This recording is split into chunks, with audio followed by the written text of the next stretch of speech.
बड़ी खबर इस वक्त ये भी आ रही है कि बिहार चुनाव के ऐलान पर जेडीयू के कार्यकारी अध्यक्ष संजय झा ने एनडीटीवी से एक्सक्लूसिव बातचीत की है। आइए सबसे पहले नजर डालते हैं इस बातचीत में उन्होंने क्या कहा है।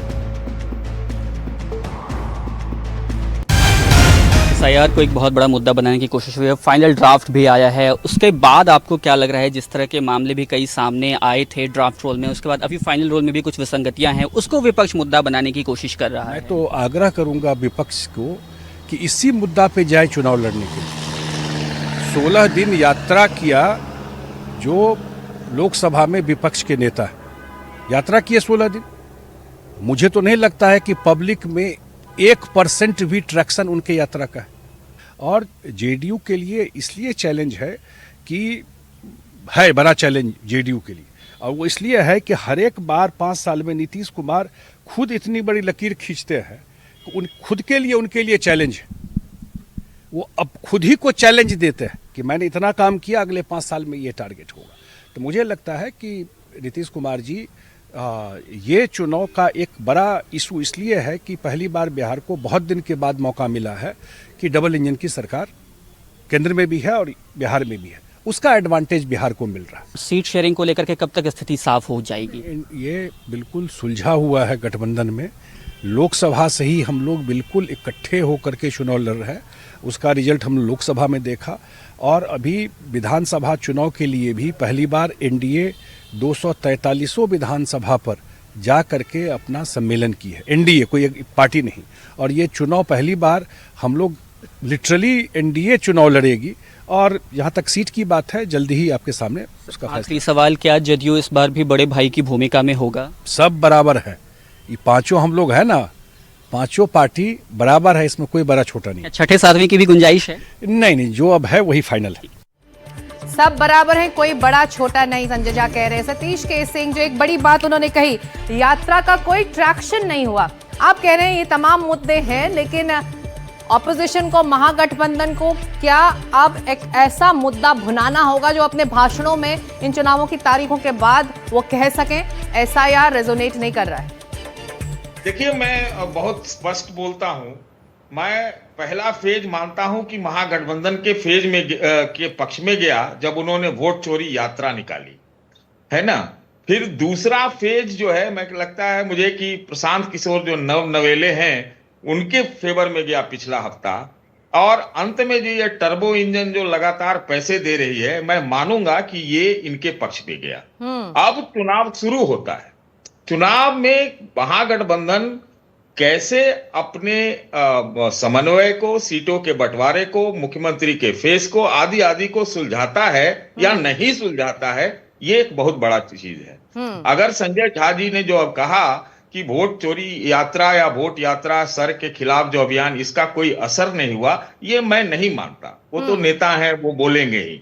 इसका असर यही हुआ कि जो शुरुआती प्रारूप था एसआईआर का और अंत में जो रिवाइज लिस्ट आया, उसमें बहुत अंतर आ गया, ये प्रभाव है। लेकिन ये मैं मानता हूं कि महागठबंधन पिछले 10 दिनों में जो एडवांटेज ले सकता था वो नहीं ले पाया है, इसमें से कहीं कोई शक नहीं है। और दूसरा एक और चीज जो वो कह रहे हैं संजय झा कि सब बराबर हैं, मैं आपको बताऊं, ये जेडीयू में भी इस बात की सोच है कि कहीं भाजपा उनसे आगे ना निकल जाए। तो वो एक फैक्टर प्ले आउट करेगा, और जब तक ये लोग नीतीश को मुख्यमंत्री नहीं मानेंगे तो आप ये समझिए कि चुनाव के बाद भी बिहार का चुनाव का जो अगले सरकार का जो खेल है वो खुला रहेगा। खेल खुला रहेगा। इस बीच देख लेते हैं कि जितिन राम मांझी क्या कह रहे हैं। उनका एक बयान आया है, हम लोग चुनाव के लिए पूरी तरह से तैयार हैं। वो कह रहे हैं चुनाव आयोग के ऐलान का स्वागत करेंगे। तो एक अहम अलाय है एनडीए का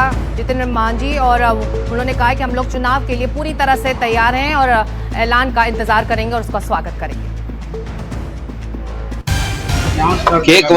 एक बार सुन लेना चाहिए। स्वागत करेंगे हम लोग, चुनाव आयोग अगर करेगा तो हम लोग जानते हैं, उसके लिए तैयार भी हम लोग हैं। अमिताभ तिवारी, आपने सुना जितिन राम मांझी को तैयार रहेंगे, लेकिन बिहार के इस खेल में चाहे कोई भी खेमा हो, महागठबंधन हो, एनडीए हो, जो अलायंस हैं, जो छोटे अलायंस हैं, क्या वो ओवरहाइप्ड नहीं रहे हैं? पिछले चुनावों के आंकड़े अगर आप देखें तो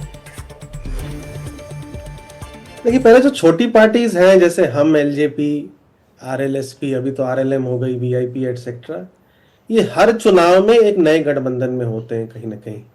अगर आप एलजेपी भी देखेंगे तो पिछली बार स्टैंड अलोन थी, इस बार एनडीए में है।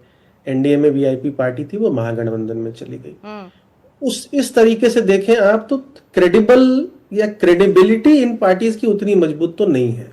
ठीक, वोटर भी उस हिसाब से देखता है। लेकिन कुछ पार्टियां जैसे एलजेपी, हम, वीआईपी हैं, ये अपने अपने समाज के वोट्स, भले ही वो 2%, 4%, 5% हो, जैसे एलजेपी पासवान समाज 5 पॉइंट समथिंग है, 5.3% शायद, मांझी समाज 3% के लगभग, जितिन राम मांझी, 2.6% मल्लाह समाज है।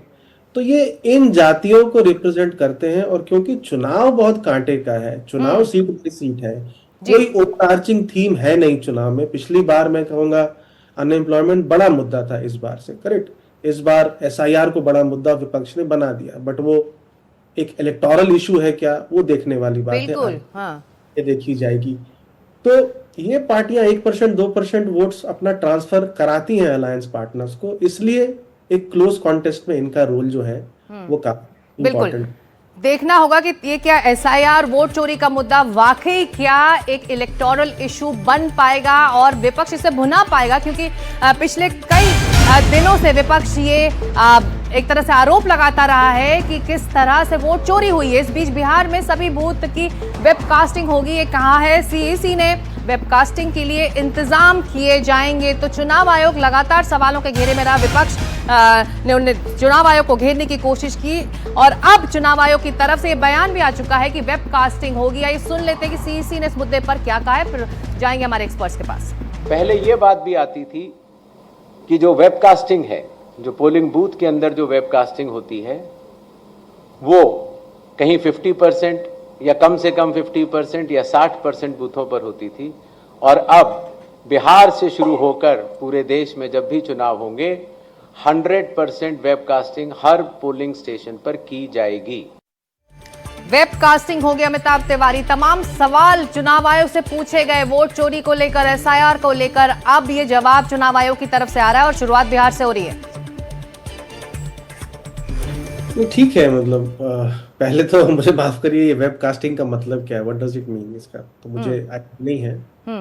क्या है ये, मतलब टेलीकास्ट होगा हर जगह या क्या होगा? मुझे इस कैमरे लगे होंगे, जी ठीक है। तो कैमरे तो आई थिंक पहले भी सिक्योरिटी कैमरे तो लगे ही रहते होंगे। हो सकता है इस बार ज्यादा पुख्ता इंतजाम हो, क्योंकि बहुत सारी बातें जो हैं वो विपक्ष के तरफ से की गई हैं। इस ऑफ कोर्स एक मुद्दा तो रहेगा ही, क्योंकि रिजल्ट जो भी आए, इलेक्शन कमीशन के रवैये पर जो सवाल है वो तो उठते ही रहेंगे, वो अभी बंद नहीं होने वाले हैं।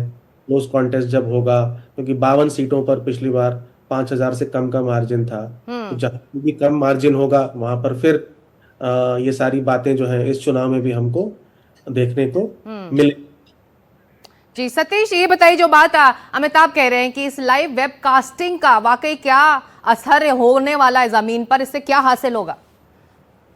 देखिए, सबसे बड़ी बात यह है सिक्ता जी कि एक कहावत है कि सीजर की पत्नी को, लुगाई को संदेह के ऊपर होना चाहिए, संदेह के परे होना चाहिए। लेकिन चुनाव आयोग के ऊपर जितने संदेह उठाए गए, संदेह हुए, सबसे बड़ी उनकी यहाँ पे उत्तरदायित्व है कि वो अपने आप को पाक साबित करें। 17 नए इनिशिएटिव लिए हैं। ये पहले भी सवाल था, वेबकास्टिंग पहले भी होता था मेरे ख्याल से, या फिर रिकॉर्ड रखा जाता था।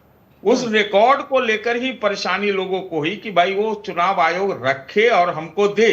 तो सवाल यह है कि चुनाव आयोग सिर्फ एक चीज को लेकर संदेह के घेरे में नहीं रहा, उसको तो जवाब देते नहीं बन रहा है। इसलिए हमको लगता है पटना में इस तरह से लंबा प्रेस कॉन्फ्रेंस हुआ जी। तो अब ये देखना है सतीश जी, इस बीच एक और खबर आ रही है। मुकेश सहनी का बड़ा दावा है, वो कह रहे हैं कि मैं डिप्टी सीएम बनूंगा। सीट शेयरिंग का फॉर्मूला तैयार है, सहनी कह रहे हैं मैं डिप्टी सीएम बनूंगा। तो उन्होंने अपने पद क्या उनको लेना है, उन्होंने ये डिसाइड कर लिया है सतीश? अरे इसमें भी कोई कहने वाली बात है क्या? शुभ बोलो यार, हम हैं, सरकार बनाएंगे, डिप्टी सीएम बनेंगे, ठीक है? डिप्टी सीएम आप ही होंगे सर। अरे इसमें भी कोई कहने वाली बात है क्या? शुभ बोलो यार, हम हैं, सरकार बनाएंगे, डिप्टी सीएम बनेंगे, ठीक है। डिप्टी सीएम आप ही होंगे सर? अरे इसमें भी कोई कहने वाली बात है क्या? शुभ शुभ बोलो यार, हम हैं, सरकार बनाएंगे, डिप्टी सीएम बनेंगे, ठीक है। सतीश के सिंह, जो मैं सवाल अमिताभ तिवारी से भी मैंने पूछा था, जो ओवर हाइप्ड छोटे सहयोगी हैं, उसी के तर्ज पर अब ये बयान आया, मैं डिप्टी सीएम बनूंगा। मुकेश सहनी कह रहे हैं अपना डिसाइड कर लिया उन्होंने अपना पद। मुकेश सहनी कहां किस गठबंधन में अंततः रहेंगे और चुनाव के बाद कहां रहेंगे, ये कोई नहीं जानता, शायद वो भी नहीं जानते होंगे।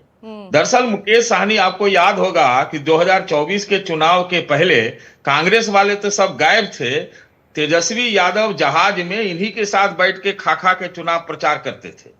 तो इनका तो ये इनकी मांग तो जब निश्चित होगी, ये महागठबंधन के लिए डिप्टी सीएम बनने को सतीश के सिंह वो तैयार है। हालांकि अभी सीट शेयरिंग और जो बाकी फैक्टर्स हैं, अभी तक उस पर फाइनल फैसला आया नहीं है। हमारे सहयोगी सोमू भी जुड़ रहे हैं हमारे साथ। सोमू, जो बात मैं कह रही थी कि सीट अलायंसेस को लेकर, सीट शेयरिंग को लेकर अभी फाइनल फैसला आया नहीं है, लेकिन डिप्टी सीएम कोई बनने को तैयार है, कोई कुछ पद लेने को तैयार है, ये सब शुरू हो चुका है बिहार में। बिल्कुल, देखिए ये पहली बार नहीं है जब मुकेश सहनी ने ऐसा दावा किया हो। वो पहले से बहुत बार ये कह चुके हैं कि वो डिप्टी सीएम बनेंगे। इसे इस रूप में भी देखा जा रहा है कि भले ही उनकी सीटें कम हो जाएं गठबंधन में, लेकिन वो डिप्टी सीएम का दावा नहीं छोड़ने वाले हैं। एक और बात है कि जो मुकेश सहनी का वोट बेस है, वो पारंपरिक रूप से एनडीए के साथ एक लंबे वक्त से रहा है, और इसलिए ये मुकेश सहनी की रणनीति भी है कि बार बार जब वे दावा कर रहे हैं कि वे डिप्टी सीएम बनेंगे, तो उनके जो वोटर हैं उसमें ये संदेश जाएगा कि वो एक बड़े नेता के तौर पर प्रदेश में स्थापित होने वाले हैं। इसलिए वो वोटर जो अब तक कहीं ना कहीं एनडीए को वोट करता रहा है, वो इस बार महागठबंधन को वोट करे, सिर्फ उन सीटों पे नहीं जहां पे मुकेश सहनी के उम्मीदवार होंगे, बल्कि दूसरी सीटों पे भी जहां पे कांग्रेस, आरजेडी या फिर लेफ्ट की पार्टियां अपना कैंडिडेट उतारेंगी। ये एक रणनीति भी है, और साथ ही साथ गठबंधन के अंदर दबाव बनाने की भी कोशिश है, ताकि उनको या तो सीटों के लेवल पे अधिक सीटें मिले, या फिर ये बहुत क्लियर किया जाए। और उसके साथ साथ उन्होंने यह भी कई दफे कहा है कि जो तेजस्वी यादव हैं वही मुख्यमंत्री होंगे, और लेफ्ट की पार्टियां भी ये कहते रही, भले ही कांग्रेस ने ये बात कभी ना दोहराई हो, लेकिन ये सभी पार्टियां बार बार ये दोहराती रहती हैं। तो जाहिर तौर पे गठबंधन के अंदर भी जो राजनीति चल रही है सीट शेयरिंग को लेकर के, ज्यादा से ज्यादा सीटें हासिल करना, गठबंधन में ज्यादा अपना पावर दिखाना, उसके तहत ये बयान बार बार मुकेश सहनी की तरफ से दिए जा रहे हैं। जी बिल्कुल, आप गठबंधन के अंदर भी राजनीति हो रही है और तमाम दावे हो रहे हैं। हमारी पार्टी गठबंधन के लिए तैयार है। कौन कह रहे हैं? भाई वीरेंद्र कह रहे हैं सबको पटखनी देंगे, जनता का आशीर्वाद हमारे साथ है, मुख्यमंत्री तेजस्वी यादव होंगे। तो एक और बयान आया है, सबको पटखनी देंगे, भाई वीरेंद्र का ये बयान आया है, ये सुन लेते हैं। घोषणा का इंतजार हम लोग कर रहे हैं। हम लोग, हमारी पार्टी, हमारा गठबंधन तैयार है और लंगोटा पहनकर हम लोग तैयार हैं। सबको हम लोग पटकनियां देने का काम करेंगे, और लंगोटा मीन्स जनता का आशीर्वाद लेकर हम लोग बैठे हुए हैं, और जनता का आशीर्वाद महागठबंधन को है, और महागठबंधन की सरकार तेजस्वी यादव के नेतृत्व में मुख्यमंत्री तेजस्वी यादव होंगे। मुख्यमंत्री तेजस्वी यादव होंगे, ये दावा है आरजेडी का। और हालांकि महागठबंधन के अंदर आखिर कौन है वो चेहरा, इस पर अंतिम फैसला अमिताभ तिवारी नहीं हुआ है, खींचतान जारी है, कांग्रेस अपने रुख पर कायम है। हाँ, मतलब खींचतान है, लेकिन आई थिंक क्लैरिटी है, लोगों को भी क्लैरिटी है कि अगर महागठबंधन जीतता है तो तेजस्वी यादव की ही दावेदारी सबसे मजबूत है। आई थिंक कांग्रेस पार्टी, अगर साहनी कह रहे हैं कि भाई मैं उप मुख्यमंत्री बनूंगा, जिनको 1.5% वोट शेयर था, तो कांग्रेस पार्टी का तो 9% से ऊपर वोट शेयर था। नाराज हो जाएंगे आप, इतने वोट शेयर उनके गिना देंगे अभी। हाँ, तो ठीक है, 2015 से ही वो डिप्टी सीएम बनने की कोशिश कर रहे हैं, और बेस्ट विशेज है बन जाए। तो कांग्रेस पार्टी का क्लेम तो बड़ा है डिप्टी सीएम पे। आई थिंक डिप्टी सीएम पे ही पेच फंसा हुआ है, क्योंकि राजीव राम जी को जो स्टेट प्रेसिडेंट कांग्रेस पार्टी ने अनाउंस किया है, उनका एडवांटेज चुनाव में तब आएगा जब उनको डिप्टी सीएम फेस घोषित किया जाए, क्योंकि उनके समाज की लगभग 5% आबादी है, बहुत बड़ी आबादी, ऑलमोस्ट 1/4 ऑफ दलित समाज है। तो कांग्रेस पार्टी, आई थिंक जब तक उनका नाम as a deputy CM face नहीं अनाउंस किया जाएगा, तब तक वो जी को एज अ सीएम फेस नहीं घोषित करेंगे। तेजस्वी की प्रॉब्लम है कि जैसे ही आप कांग्रेस से एक डिप्टी सीएम का चेहरा घोषित करेंगे, तो पंकज भट्टाचार्य भी हैं लेफ्ट पार्टी से, उनका क्लेम बड़ा बनता है, बिल्कुल। शानी है। और मुस्लिम समाज जब मैं वहां गया था वोटर अधिकार यात्रा के बाद, हाँ। कुछ मुस्लिम समाज में नाराजगी थी कि हमारे समाज का कोई बड़ा लीडर कैंपेन व्हीकल पे अक्रॉस नहीं दिखा। तो डेप्यूटी सीएम होना चाहिए क्योंकि 19% या 18% आबादी हमारी है जी, तो हम सीएम होना चाहिए। ये भी कुछ लोगों में वहां पे तो डिप्टी सीएम पर मामला भी फंसा हुआ है।